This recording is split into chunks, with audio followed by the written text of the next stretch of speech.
नमस्कार दोस्तों, मेरा नाम है विशाल और आप सबका स्वागत है स्टॉक बॉक्स के stock market business and financial updates में। यहाँ पर मैं डिस्कस करने वाला हूँ ऐसी खबरें दुनिया भर से जो आपके फाइनेंसेस पर इम्पैक्ट डालती है, जैसे कि आपके इनकम को अफेक्ट करने वाली न्यूज़, खर्चे को, आपके इन्वेस्टमेंट्स की वैल्यू को गिराने या ऊपर ले जाने वाली जो खबरें हैं, वो सारी चीज़ें यहाँ पे डिस्कस होंगी। तो ऐसी वीडियोज़ अगर आपको पसंद है तो ज़रूर इसे सब्सक्राइब कर लीजिए और वीडियो को लाइक करना बिल्कुल मत भूलिएगा। सबसे पहले आर्टिकल से मैं शुरुआत करना चाहूंगा और ये है RBI cuts repo rate by 50 basis points, reverses stance to neutral. Monetary policy committee of जो है हमारी आरबीआई की, फ्राइडे को इन्होंने 50 बेसिस पॉइंट से रेपो रेट को कट किया है। काफी ज्यादा हमें खुशी देखने को मिली मार्केट में इसके बाद। यस, शेयर बाजार में अगर आप देखोगे तो एक तरफा आपको मूवमेंट देखने को मिलेगी, बहुत बढ़िया मतलब रिस्पॉन्स देखने को मिला, स्पेसिफिकली बैंक्स को एंड सबको। तो क्या रीजन होगा इसका? तो बहुत सारे रीजन है इसके कि शेयर मार्केट में आपके पोर्टफोलियो कैसे बढ़ गए इस खबर से। तो सबसे पहले अब रेपो रेट कितना हो गया? 5.5%, ये आप याद रखिएगा। इससे पहले कितना हम लोग सोच के चल रहे थे? हम सोच के चल रहे थे 25 बेसिस पॉइंट, बट हो गया 50 बेसिस पॉइंट। इसीलिए ज्यादा खुशी का माहौल था मार्केट में, क्योंकि एक्सपेक्टेशन जो है, अगर वही चीज हो मार्केट में, कभी ना मार्केट बढ़ता है ना गिरता है, लेकिन एक्सपेक्टेशन से बेटर हो जाए तो मार्केट बढ़ जाता है, और एक्सपेक्टेशन से कम अच्छा हो तो गिर जाता है। तो हमेशा एक्सपेक्टेशन ज्यादा इंपॉर्टेंट होता है रादर देन कि अभी चल क्या रहा है, राइट। तो डिसीजन वेलकम किया गया बॉन्ड मार्केट द्वारा भी, काफी एक्सुबरेंस था, लेकिन ये शॉर्ट टर्म था। यहाँ पे 100 बेसिस पॉइंट रिडक्शन आया कैश रिजर्व रेशियो में भी। अब ये 3% पे आ गया है, ठीक है, of the banks net demand and time liabilities. Rate cut underscore करता है आरबीआई के कमिटमेंट को कि वो इकोनॉमिक ग्रोथ को सपोर्ट करना चाहते हैं। इस टाइम पे ग्लोबल एनवायरनमेंट बहुत चैलेंजिंग है, ठीक है। तो इंडिया में रेट कट होने से क्या होगा? सबसे पहले तो हमारा जो कंजम्पशन का डेटा है वो बेटर होगा, लोग कंज्यूम ज्यादा करेंगे क्योंकि लोन सस्ता हो जाएगा, ज्यादा चीजें बिकेंगी जो लोन पे बिकती हैं, कंपनीज को ज्यादा फायदा होगा। इसीलिए बैंक्स, आप देखो कि कल मारुति से लेकर के महिंद्रा से लेकर के जितने ऑटोमोबाइल कंपनीज है वो ऊपर गई हैं। क्यों इनके शेयर्स ऊपर गए?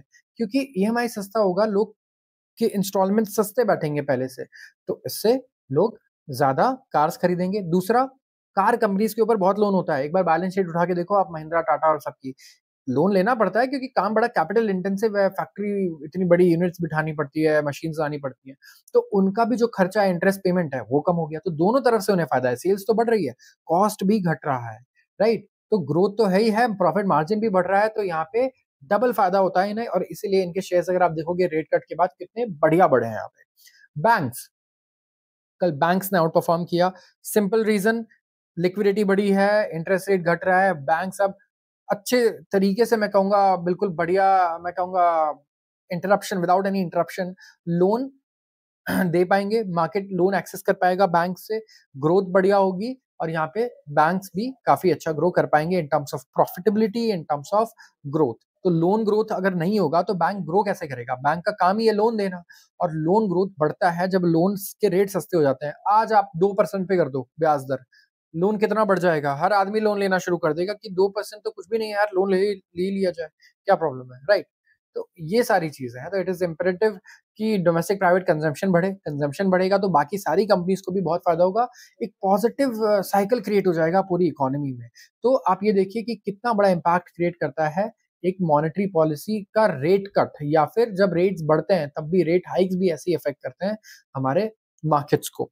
और ऐसा पिछले 2 से 3 साल में देखने को मिला है। तो जो 2 से 3 साल, पिछले 3 साल जो मार्केट में रहा होगा, 4 साल, वो एटलीस्ट ये पूरा साइकिल उसने देख लिया होगा कि रेट जब बढ़ने शुरू होते हैं वहां से लेकर के रेट घटने तक मार्केट किस तरीके से रिएक्ट करता है, किस तरीके से इकोनॉमी पे फर्क पड़ता है इस तरीके की खबरों का।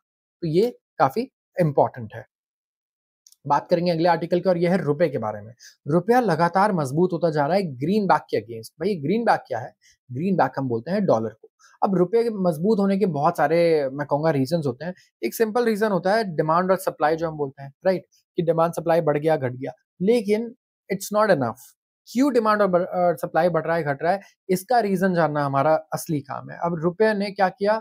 इनिशियल लॉसेस से थोड़ा बहुत घटा था, लेकिन वो पूरा कवर करके 11 पैसा मजबूत हो गया और क्लोज हुआ 85.68 के पास अगेंस्ट यूएस डॉलर। फ्राइडे को रेट कट जब आरबीआई ने अनाउंस किया 50 बेसिस पॉइंट का, जो 25 का ही एक्सपेक्टेड था, तो 50 बेसिस पॉइंट का मतलब होता है 0.5%, ठीक है। बेसिस पॉइंट, एक बेसिस पॉइंट 0.1% होता है, ये आपको याद रखना है। फॉरेक्स ट्रेडर क्या कह रहे हैं? कि रुपया जो है वो ट्रेड कर रहा था फ्लैट टू पॉजिटिव नोट, मतलब या तो फ्लैट था या पॉजिटिव था। लेकिन जैसे ही कैश रिजर्व रेशियो सीआरआर में रिडक्शन आया 1% का, 100 बेसिस पॉइंट का, और हमारे रेपो रेट में भी रिडक्शन आया, अचानक से बड़ी तेजी नजर आई मार्केट्स में। स्पेसिफिकली अगर आप देखोगे इंडिसेस हमारे 1-1% बढ़ गए, एंड काफी बढ़िया रिकवरी आई वहां से रुपये में भी। तो आरबीआई का जो पॉलिसी डिसीजन है वो प्रिएम्प्टिव था एंड प्रिसाइज था, एंड काफी अच्छा सरप्लस लिक्विडिटी रहने वाला है। लिक्विडिटी का मतलब क्या हुआ? अच्छा, बैंक्स में हमने रेट कट कर दिया, मैं कह रहा हूँ 4%, 5% आप कर दे रहे हो रेट, लेकिन ये भी तो इंपॉर्टेंट है कि बैंक्स के पास पैसा है या नहीं लोगों को देने के लिए। नहीं तो फिर क्या होगा, बैंक कहेंगे नहीं हम हाईएस्ट सिबिल वालों को देंगे, या सिर्फ ये जो इतनी चीजों को क्वालिफाई करता है उसको देंगे। तो ये प्रॉब्लमैटिक है, राइट? ये सही नहीं है। यहाँ पे तो हमें प्रॉब्लम्स क्रिएट होंगी हमारे लिए, क्योंकि लोन सस्ता तो है लेकिन एक्सेसिबल नहीं है। लेकिन जब बैंक के पास लिक्विडिटी भी आ जाती है और साथ में रेट कट आ जाता है, तो यहाँ पे लोन एक्सेसिबल हो जाता है, लोन सस्ता भी हो जाता है। और आप अगर बहुत अच्छा आपका लेट्स से कोई हिस्ट्री नहीं है, क्रेडिट की हिस्ट्री नहीं है, तब भी आपको लोन्स मिल जाते हैं ऐसे मौके पर। तो ये बड़ा इंपॉर्टेंट है। कंजम्पशन को अगर आपको पुश करना है तो आप ये देखो कि आप हर एक क्लास, या मैं बोलूं जिस भी मिडिल इनकम कैटेगरी में आप आते हो, हर एक को बूस्ट मिलना चाहिए उस लिक्विडिटी से। और जब बैंक्स लिक्विड होंगे तभी लोगों के हाथ में क्रेडिट होगा कि लोग रिस्क लेंगे, लोग सामान खरीदेंगे, या लोग कुछ चीजें करेंगे।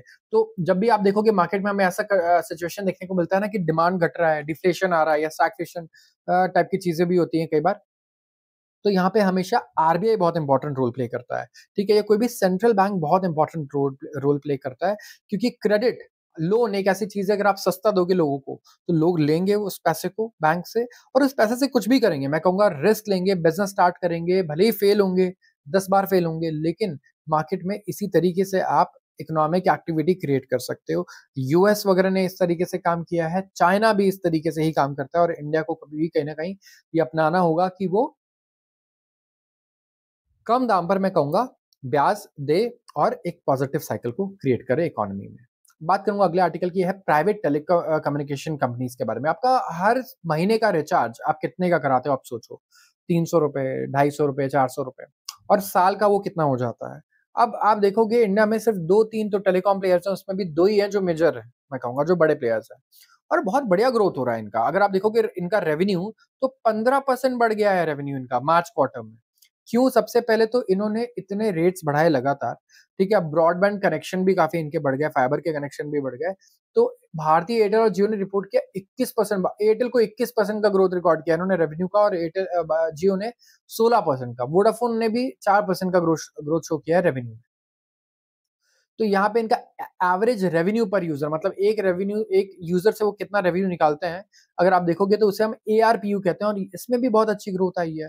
तो डिस्पाइट डिलेज हुए, लेकिन फिर भी टेलीकॉम सेक्टर में अब क्या हुआ है, इन्होंने अपने प्राइसेस को बढ़ाना शुरू कर दिया है ना। आपको इनके पास कंपेटिटर है, तो यहाँ पे बहुत बढ़िया ग्रोथ नजर आ रही है। गोल्डमैन सैक्स को तो लगता है कि another industry wide rate hike होगा। कब? इसी साल सेकेंड हाफ में। एस्टिमेट ये है कि एयरटेल अपने रेट्स और बढ़ाने वाला है। ठीक है, गोल्डमैन सैक्स को ये लगता है, और इनकी रेवेन्यूज और बढ़ने वाले हैं। तो मुझे तो लगता है मुझे इनके शेयर्स में ही इन्वेस्ट करना होगा, जिस हिसाब से इनका रेवेन्यू बढ़ रहा है। अगर मैं अपना खर्चा टेलीकॉम का एटलीस्ट निकाल पाऊं, जो मेरा मंथली रिचार्ज और मेरा इंटरनेट का बिल है, तो जिस हिसाब से रेट हाइक कर रहे हैं, लोगों को प्रॉब्लम होगी। बट देखो, जब सिचुएशन ऐसी हो जाती है ना मार्केट में, जब डुओपोली मार्केट हो जाता है, तो of course we are going to be the cheapest market all over globe. अगर देखोगे तो इंडिया में इंटरनेट अभी भी सबसे सस्ता ही रहने वाला है रेट हाइक्स के बाद भी। बट ये इश्यू आ जाती है कि जब कंपटीशन ज्यादा हो, तो यहाँ पे बेटर हमें देखने को मिलता है कि प्राइस मिलता है, कंज्यूमर का ज्यादा फायदा होता है। अब भारतीय एयरटेल और वोडाफोन आइडिया रिपीटेडली इन्होंने कहा है कि बहुत क्रिटिकल है टेलीकॉम सेक्टर के लिए कि टैरिफ पॉलिसी स्ट्रक्चर को चेंज किया जाए, अनलिमिटेड डेली डेटा अलाउंस।